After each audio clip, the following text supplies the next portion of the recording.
Bonjour à vous tous, chers amis choisis de Jésus du monde entier. Soyez les bienvenus pour ces quelques minutes à parler ensemble, à discuter, méditer sur ce qui peut nous aider à faire grandir notre relation à Jésus. J'espère que vous allez bien, que vous avez passé une bonne semaine. Pour ma part, je vais bien aussi. J'ai beaucoup pensé à vous cette semaine parce que je portais dans mon cœur un sujet pour notre rencontre d'aujourd'hui. Et on dirait que les événements que j'ai vécus convergeaient tous pour m'obliger à méditer sur le sujet que je voulais vous partager aujourd'hui. J'ai vécu plusieurs situations dans mon quotidien qui m'ont poussé à réfléchir sur ce qu'est l'accueil, l'accueil de soi, l'accueil de l'autre, sans porter de jugement. Alors, je vous partage aujourd'hui le fruit de mes réflexions à ce sujet, en espérant que ça vous soit utile, évidemment, comme ça m'a été utile à moi cette semaine. Alors, merci chers amis d'être là, je suis contente de vous retrouver. Je vous salue, bonjour à Marc qui a déjà commenté, bonjour à chacun de vous qui êtes là. Aujourd'hui, nous allons parler de comment accueillir sans juger. Chers amis, notre carême est bien commencé. Nous y sommes invités à faire de la place en nous, à faire du ménage dans notre vie pour laisser Dieu prendre l'espace et nous remplir de sa présence. Quel beau chemin! Cette semaine, je me demandais ce que je pourrais mettre de côté pour me rapprocher encore plus de Dieu. Et alors, j'ai vécu une situation qui a été pour moi sans équivoque. J'ai reçu un message d'une personne que je ne connais pas personnellement, mais dont j'ai entendu parler comme de quelqu'un qui aime chercher la petite bête pour en faire de grosses histoires. On connaît tous ce genre de personnes-là. Elle me demandait de la contacter et tout de suite, je me suis sentie mal à l'aise. J'ai passé dans ma tête les idées préconçues que j'avais sur cette personne. J'ai fait mes recherches sur elle et j'en ai tiré mes propres conclusions. Je ne lui ai pas parlé, je ne l'ai pas rencontrée et je n'ai pas hésité pourtant à la juger.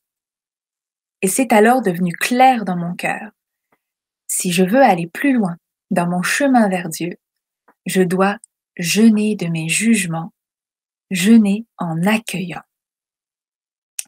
Plus tard, dans la même journée, une fois n'est pas coutume, j'ai préparé le souper. Pendant que je faisais revenir les légumes, je me suis rappelé que la veille, mon conjoint avait mal digéré son repas. Et alors, un tas de pensées négatives m'ont envahi l'esprit. Je suis une mauvaise cuisinière. C'est de ma faute s'il a mal au ventre. Je vaux pas grand-chose, etc. Pour une raison bien anodine, je me suis mise à porter sur moi un jugement négatif et à douter de mes capacités. Pourtant, je le sais que c'est pas de ma faute s'il a mal digéré. Je le sais qu'il y a mille et une autres raisons pour ça que moi. Mais je n'ai pas su m'accueillir moi-même dans cette situation et je me suis jugée. Ça a réagi en moi comme une alarme. Il est vraiment temps que je jeûne de mes jugements. Et ce n'est pas tout, parce que jamais 203. Le lendemain, je me suis levée, je me suis préparée pour ma journée. Et devant le miroir, en train de m'arranger un petit peu, j'ai vu que j'avais des cernes. J'avais mal dormi, ça arrive. Et alors j'ai commencé à me regarder plus attentivement et à voir que mon visage commençait à montrer des signes de changement, des signes de vieillissement, comme on dit. Et c'était comme si mes toutes petites rides, là, autour de mes yeux, toutes petites, me criaient avec une intensité: « Eh oui, tu n'as plus 20 ans !» Ouh là là! Un sentiment d'impuissance m'a envahie. Je me suis mise à me trouver laide, à me trouver vieille, à me trouver terne. Et je me suis jugée. Je n'ai pas été capable, ce matin-là, de m'accueillir telle que je suis. Et encore une fois, une sonnette d'alarme a retenti. J'ai un gros travail à faire sur moi pour accueillir sans juger. Chers amis, j'appelle ces 3 expériences de cette semaine mes 3 tentations au désert. Comme Jésus a été tenté, j'ai aussi été tentée. Mais malheureusement, j'ai pas su résister à cette tentation de me juger ou de porter un jugement. J'avais la tête et le cœur trop pleins de moi-même, trop pleins de ma propre vision, de mes propres jugements. Et je n'ai pas su voir dans ces événements des occasions de conversion. Mais aujourd'hui, chers amis, je les vois, ces occasions de conversion. Et il n'est jamais trop tard pour demander pardon et pour se convertir. Dieu ne nous demande pas d'être parfaits en tout temps. Il nous demande d'être capable de revenir vers lui quand on sent qu'on s'est éloigné. Alors, j'ai cherché dans les messages de Jésus au choisi ce qu'il pouvait bien m'apprendre à ce sujet. Et je suis tombée sur les numéros 5 et 17 du volume 1. Je vous invite à aller les lire, c'est des perles.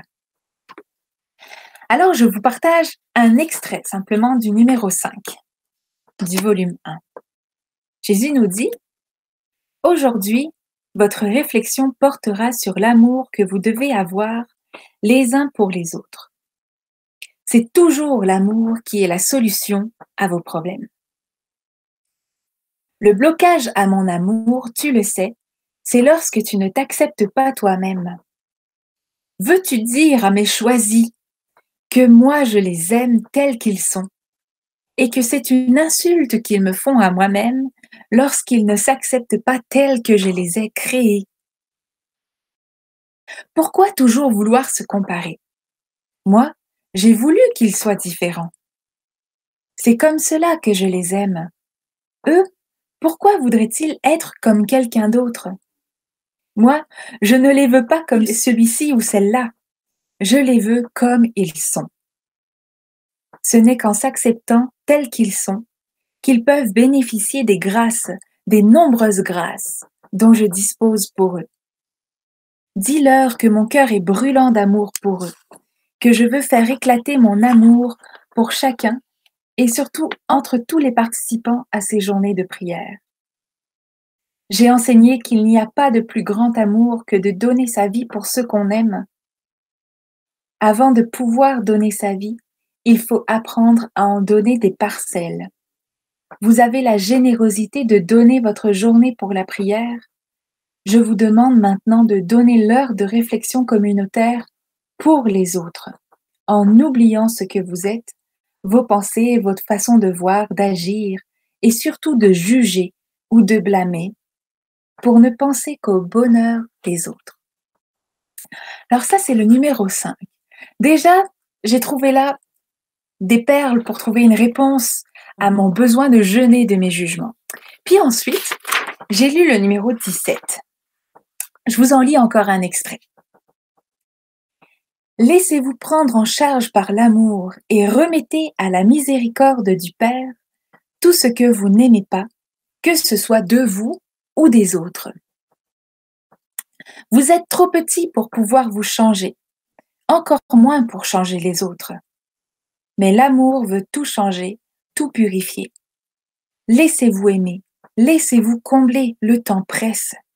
Plus c'est urgent, plus vous devez vous laisser combler par mon amour. Ce qui est urgent, c'est que vous soyez transformés par l'amour. En ce moment seulement, vous pouvez commencer à accomplir la mission que je vous confie.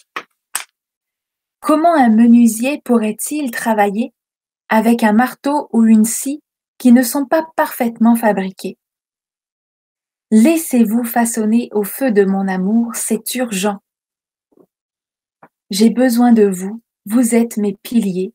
Laissez-vous aimer, abandonnez vos grandeurs, soyez mes tout petits, soyez assez petits pour accueillir au fond de votre cœur ce que je veux vous dire en terminant. Je vous aime infiniment, je vous aime follement, je vous aime.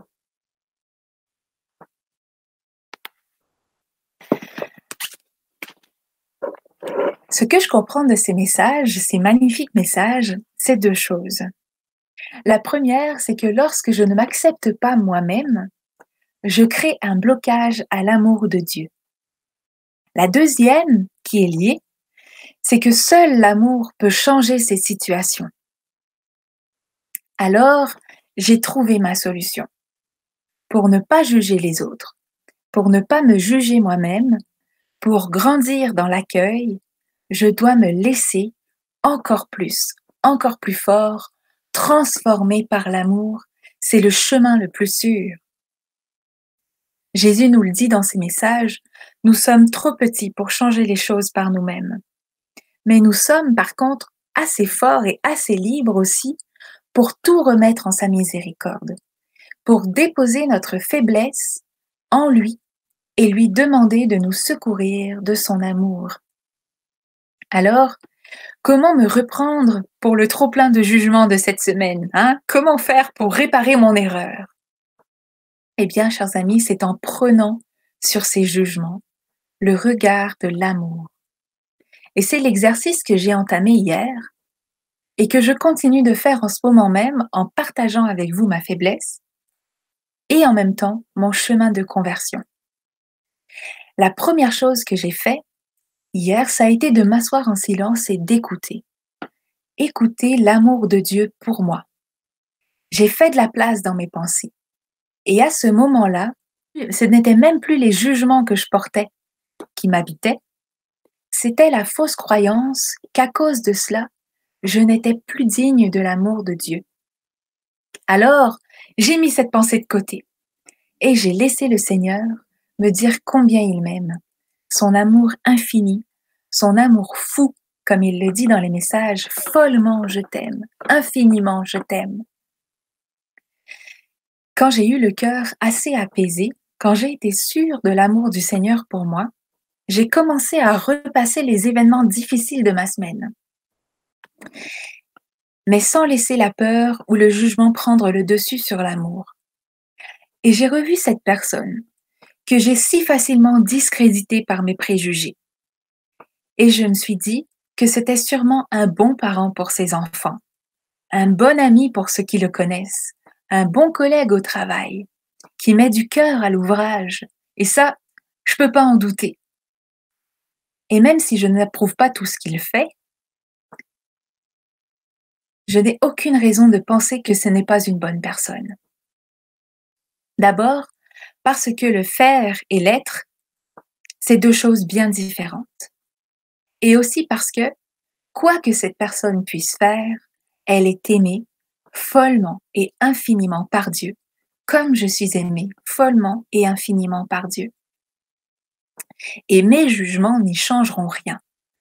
L'amour de Dieu, lui, peut tout changer. Et chers amis, porter ce regard d'amour sur cette personne-là, ça m'a fait du bien. Ça ne veut pas dire que si j'éprouve encore un malaise la prochaine fois qu'elle me recontacte, je dois quand même la contacter. Puis c'est pas ça. Le bon Dieu nous donne une conscience, nous donne une liberté et c'est important qu'on les écoute. Il nous a créés libres pour qu'on le soit et de la bonne façon. Mais ce que ça veut dire par contre, c'est que je n'ai pas à identifier cette personne selon mes préjugés.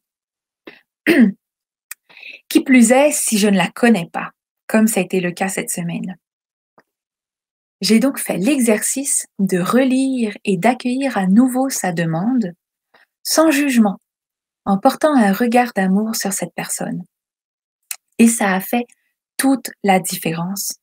Je le sais parce que j'ai eu le cœur en paix par rapport à cette situation.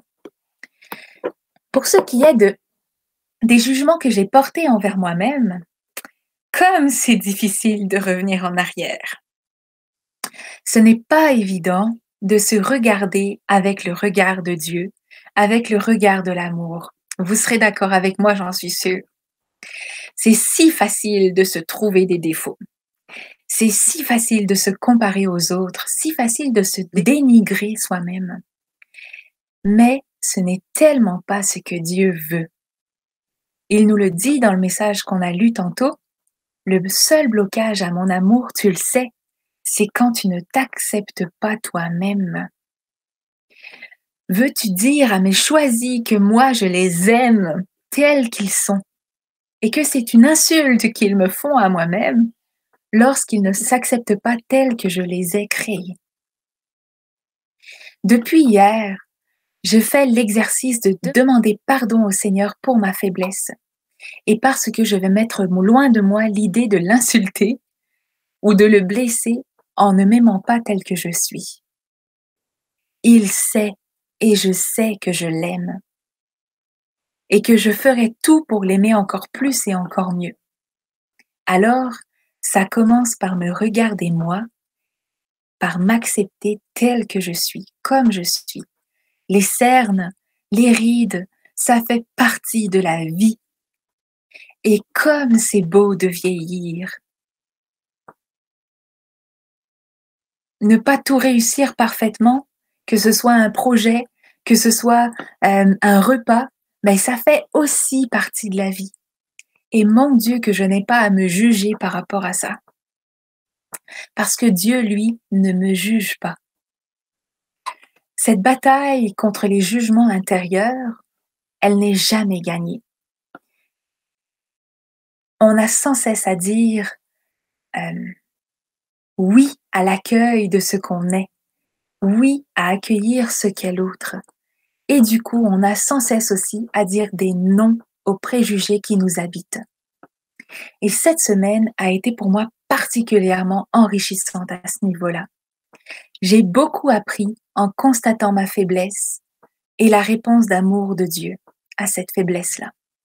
Et je veux travailler à jeûner sur mes jugements, à jeûner en accueillant l'autre, en accueillant le bon Dieu aussi tel qu'il est dans ma vie.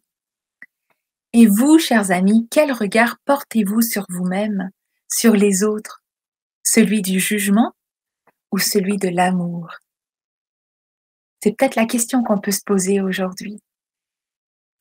Et j'ai envie de vous demander, avez-vous le goût d'embarquer avec moi dans le jeûne de jugement? Si on est nombreux à le faire, c'est sûr qu'on ouvre un raccourci vers la civilisation de l'amour qu'on désire tant. Et ça peut être un objectif qui nous motive à jeûner de nos jugements. Alors, je m'arrête ici. Est-ce qu'il y a des commentaires? Merci pour tous ceux qui commentent, là c'est beau. Frances nous dit « Merci Seigneur pour ton amour, je compte beaucoup sur toi. » Oui, on compte sur lui. On a besoin de son secours, on a besoin de sa présence. C'est tellement important. Annie nous dit « Bonsoir Anicia et les choisis de Jésus. On a plus de tentations en carême. Parce qu'on choisit de faire de la place dans nos cœurs, on dirait que si le bon Dieu peut en profiter, il y en a un autre aussi qui veut en profiter. Alors, oui, on a plus de tentations en carême. Mais demandons au Seigneur de nous secourir dans ces tentations-là. Et si jamais on flanche, comme j'ai flanché cette semaine, il est toujours temps de revenir, de pardonner et de se convertir. Et c'est ça qu'il faut se rappeler. Tomber, c'est pas la fin du chemin. Parce qu'on peut se relever. Merci Annie. Lydie nous dit « Envoie ton amour sur moi, Seigneur Jésus. » Oui, et Dieu sait qu'il nous aime, qu'il nous envoie son amour. C'est tellement important. Puis nous aussi, donnons-lui notre amour. Choisissons de jeûner à nous-mêmes et de jeûner de nos jugements, justement parce qu'il y a place à lui montrer notre amour à travers ces choix-là, à travers ces oui-là qu'on lui donne. Merci. Magali nous dit « Merci mon Dieu, louange et gloire à toi. Amen. » On entre déjà dans cette prière, dans ce choix qu'on fait pour Dieu, pour la louange aussi, qui est tellement le médicament miracle à nos jugements. Louer, bénir plutôt que de juger. C'est important. Fabiola nous dit « Bonsoir Anicia, merci Seigneur pour la joie de vous voir et de vous écouter. » Eh bien, tant mieux. Moi, je suis tellement contente de vous retrouver, que vous soyez là présents dans les commentaires, puis derrière la caméra. J'ai pas la chance de vous voir. J'aimerais tellement un jour que ça arrive, mais je sais que vous êtes là, puis c'est ma joie. C'est ma joie d'être avec vous.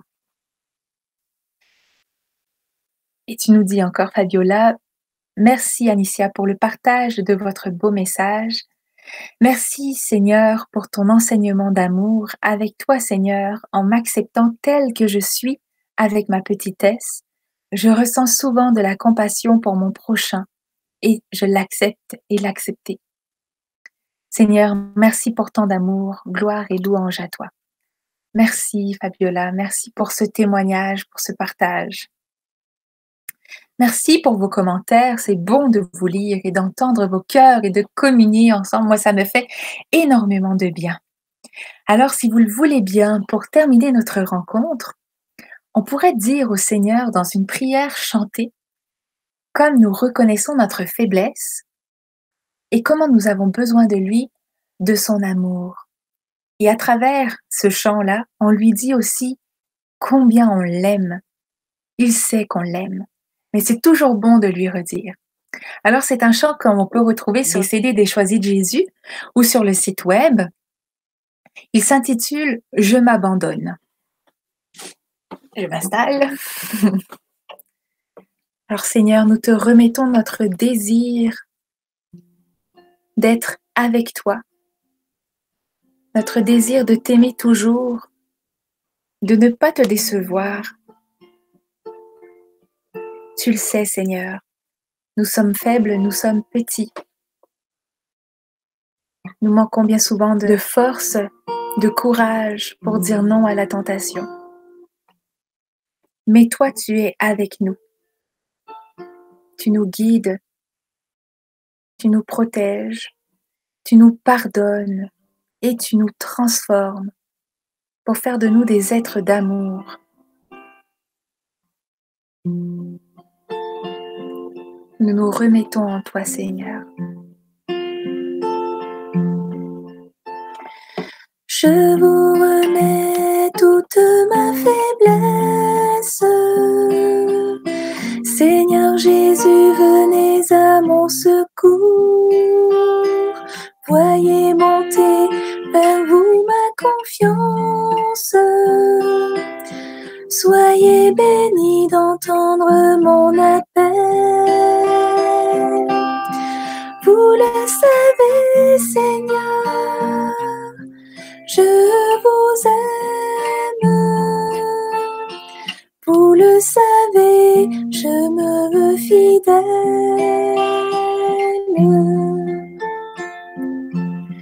Je vous remets toute ma faiblesse. Seigneur Jésus, venez à mon secours. Voyez monter vers vous ma confiance. Soyez bénis d'entendre mon appel. Vous le savez, Seigneur, je vous aime. Vous le savez, je me veux fidèle. Jésus nous dit, mon tout petit, mon cher tout petit, viens te blottir dans mes bras pour te laisser inonder de ma paix et de ma joie, peu importe ce qui se passe autour de toi.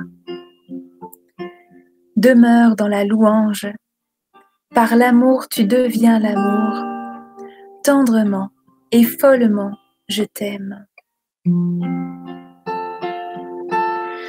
Je vous remets toute ma faiblesse.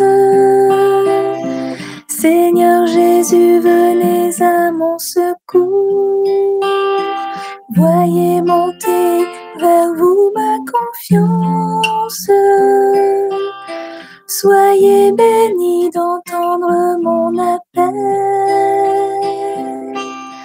Vous le savez, Seigneur, je vous aime. Vous le savez, je me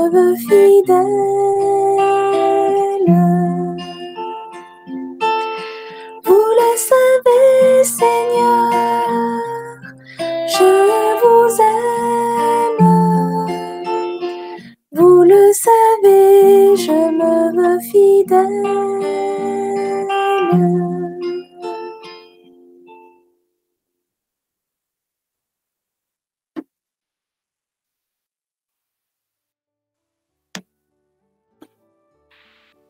Merci à chacun d'avoir été présent, participant une nouvelle fois. C'est toujours une joie pour moi d'être avec vous, comme si on vivait ensemble une mini-retraite à tous les jours. Alors c'est vraiment agréable. Merci pour votre fidélité. Je vous souhaite une bonne semaine de carême, sans jugement et dans l'amour. Prenez soin de vous et à bientôt.